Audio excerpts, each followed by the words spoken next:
Ya, pemirsa, perdagangan saham di Bursa Efek Indonesia telah dibuka. Kita akan mencermati kinerja perdagangan saham hari ini.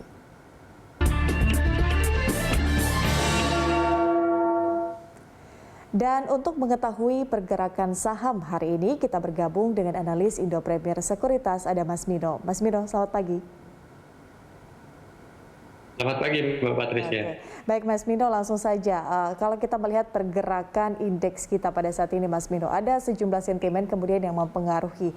Nah, ini juga salah satu yang menjadi perhatian adalah terkait dengan PPKM level 4 yang masih akan dilakukan sampai dengan 2 Agustus nanti. Kalau analisa Anda sendiri, seperti apa kemudian pergerakan indeks kita melihat adanya sentimen tersebut?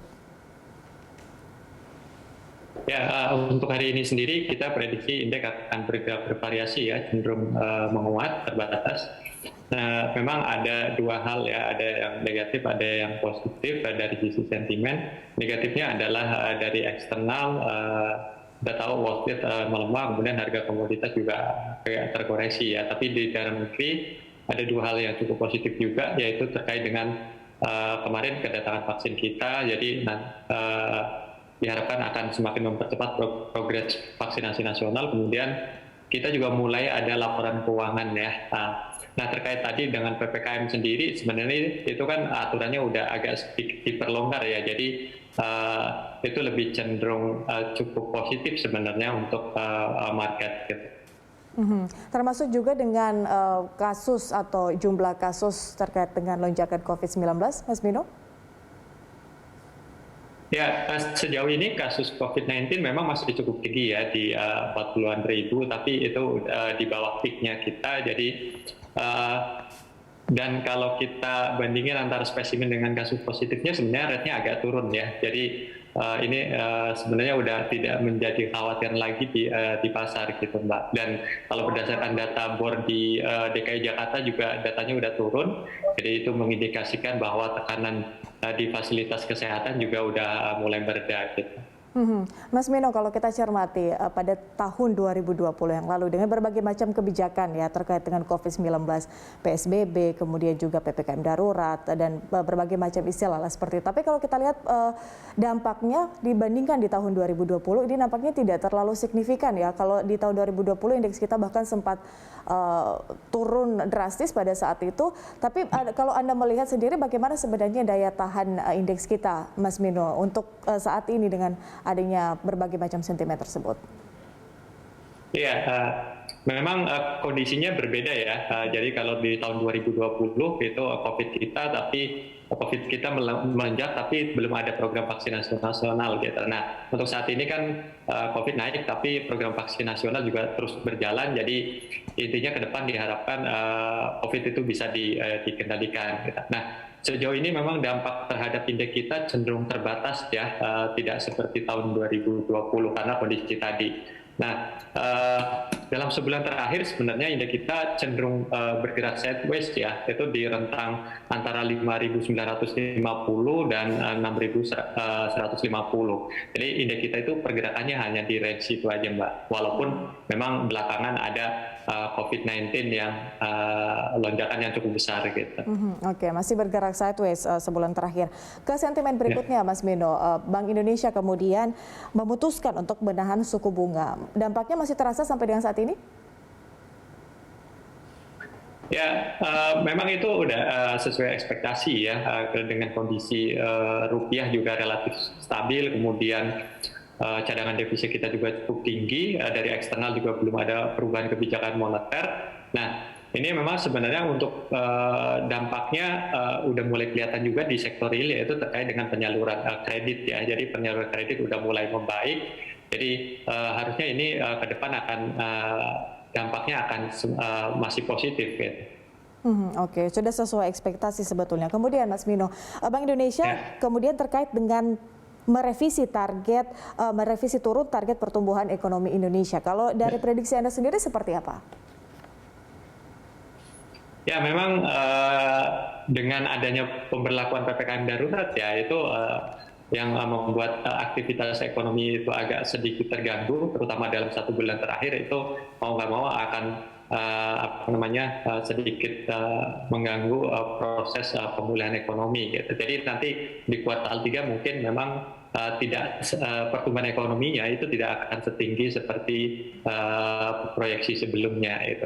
Tapi harapannya adalah PPKM ini cukup sampai akhir Juli ini, jadi nanti di bulan Agustus, September dan seterusnya itu aktivitas ekonomi udah mulai seperti biasa ya, berangsur-angsur pulih. Dan ini tentunya seiring dengan vaksinasi yang juga sekarang udah cukup besar ya. Jadi total udah sekitar 60-an juta lebih orang yang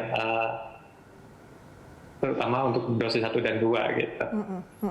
Oke, Mas Mino, balik lagi tadi soal bagaimana kemudian Bank Indonesia menahan suku bunga seperti itu. Kalau kita masuk ke sahamnya sendiri, ini bagaimana ini kemudian berdampak terhadap saham-saham perbankan? Ya, kalau untuk saham perbankan memang dalam beberapa waktu dekat ini cenderung agak tertekan ya Mbak. Ini tidak hanya karena kondisi COVID, tapi memang ada beberapa perusahaan yang melakukan aksi korporasi, misalnya kayak BRI, kemudian BNI yang akan right issue gitu. Itu cenderung memang menekan harga sahamnya gitu. Jadi bukan hanya terkait dengan kebijakan suku bunga itu sendiri. Nah, tapi boleh dibilang kalaupun mengalami penurunan itu relatif tidak signifikan tahun 2020 sih memang. Jadi ini kebijakan suku bunga rendah ini sebenarnya cukup membantu juga. Gitu. Oke, dengan diperpanjangnya PPKM darurat, Mas, sejauh mana kemudian ini berdampak khususnya pada sektor pada saham-saham konsumsi? Ya, kalau untuk konsumsi sejauh ini ya, yang untuk non makanan ya, terutama yang misalnya kayak Unilever segala macam, memang dampaknya cukup negatif. Ini tidak terlepas dari melemahnya daya beli masyarakat ya. Jadi ketika daya beli masyarakat, maka emiten konsumer seperti Unilever itu dihadapkan pada posisi yang cukup sulit karena daya beli melemah, kemudian dia juga tidak bisa menaikkan harga jualnya, kemudian di sisi lain harga bahan baku mengalami kenaikan. Tapi untuk emiten-emiten konsumer yang berbasis makanan ya, misalnya kayak Indofood, ICBP, itu sebenarnya kinerjanya masih cukup solid ya. Jadi baik dari sisi keuangan maupun pergerakan harga sahamnya akhir-akhir ini cukup positif gitu. Bagaimana dengan sektor retail, Mas Mino? Ya, untuk sektor retail masih cenderung tertekan ya, apalagi terkait dengan kebijakan PPKM darurat yang menutup operasional mal ya. Ini tentunya menjadi pukulan yang cukup berat untuk sektor retail. Oke, kemudian Mas Mino, kita tahu bahwa BUMN Karya ini mendapat penyertaan modal negara yang bisa dibilang cukup besar ya.